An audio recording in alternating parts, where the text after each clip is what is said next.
Dünya жүзүнө белгилүү болгон YouTube каналы анын ичинен dünya жүзүнө белгилүү болгон эң мыкты видеолор менен таанылган Роберт Азиз. Ал жерде мыкты миллион просмотрларды алган эң мыкты видеолор бар.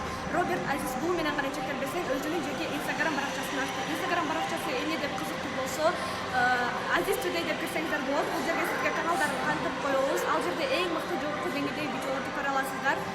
Дагы да болсо, сиздер менен кийинки жолугушканга чейин сак-саламатта туруңуздар. Сиздер менен болгон Бентурова Насыйхат. Алло.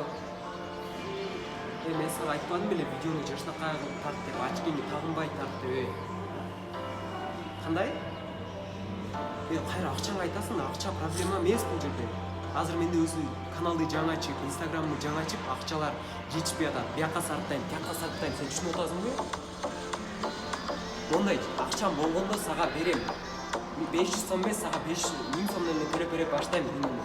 Сен просто өзүң жумушуңду тагат кат. Мен сага айткам, маска тагынып ал, маска тагынып ал. Азыр коронавирус жүрүп атат. Эртең каналымды жаап же мондай Кыргызстанда чоңдор мага берсе десем, эмне деп айтам мен? Өзү барыңар караш керек, бардык нерсе чек менен аткарыш керек да, туурабы? Сен ал видеоңду көрдүм, сен ал видеоңду мактай бербесең, сен жакшы эле аткарыпсың. Ооба, аябай жакшы. Акчаңды берем. Но ал жакта деле сеники 100% мындай жогорку деңгээлде эмес. Ооба, сенден жакшы актриса чыгат, бирок сен ал нерселерди кошпо. Короче, давай, мен өзүм чыгам. Окуйбу?